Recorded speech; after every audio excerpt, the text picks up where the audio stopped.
Guys, hubay tracking kayo, daghan kayo sila sa 35 na kabok. Yan, nagpataod sila og kuan kanang dispenser nga gasol. Diesel ni guys, bag-o ni diesel nga tanker. Now, ilan naghimo og meter automatic na. Amo na giasimbulan para di na sila maglisod og tubel og krudo sa ilang mga sakyanan. Yan, may bawaan pag nila kung pilay ang ilang kalitro ang ilang matubil kada truck. So dili na lisod, deliver na sila og tag 4,000 liters, 2,000. So sila na mag distribute sa ilang sakyanan. So among giasimbo lang with filter pa guys. Mga nindot ni guys kay katong mga sakyanan nga kining mga injection pump nga electronics, dili na sangit ang mga hugaw kay filter man 1 microns ang gigamit nga filter guys.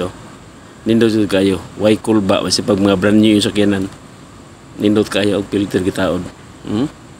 Ay kami amo ning gisimbolan guys, nindot na kaini. So mag-assemble mig sugod mo na ni siya. Mo na siya. Ini after human ani amo ning ipakita ninyo. Pintalan nila mo, nindot na kayo. So walay kulba, di na sad siya makawat. Di na sad may bawaan sa di mo kada truck kung pila na ang kuan kanang litro madrap.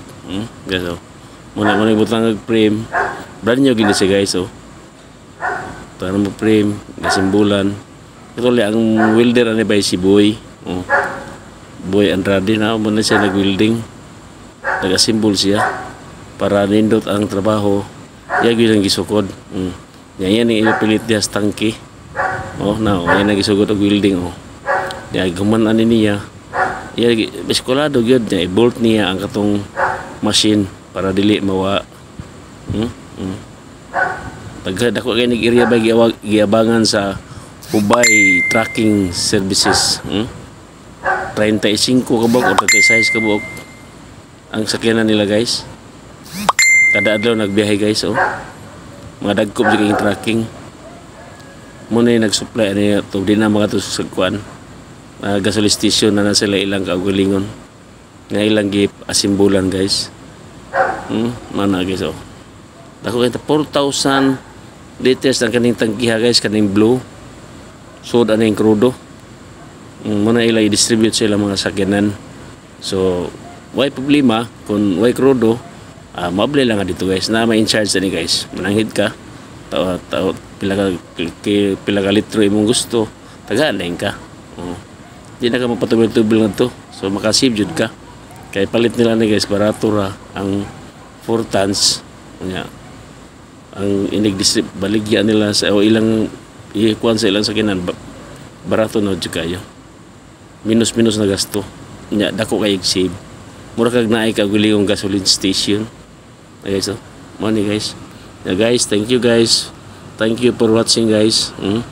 Ato ni sunod na guys ang i-post na to kanang nindot na sad unsa ati ka post para daghang mananaw sad. Salamat nya i-follow lang ko na i-like and share nya. Text lang mo kung asa o comments lang mo kung asa nabot ang aron may bawon mo kung asa mo dapita. Salamat. Bye-bye. Mana guys amo ning ipaligunan may guys kay nindot sa naon among gihangir gamay para di kay mabasa sa uwan. Amo ning butang atop. So nindot na kayo, murag na kay gasoline station nga gagmay. Nindot jud og kisa tong magpabuhat ani guys, pwede rin mo manawag na ako or atos Gasolix.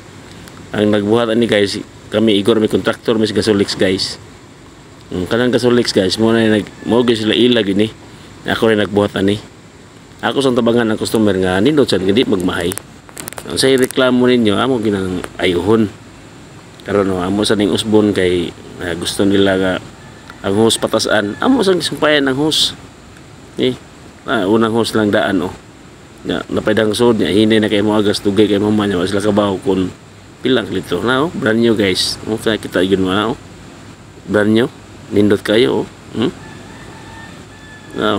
nindot di na matikas guys. Salamat guys sa inyong pagtanaw.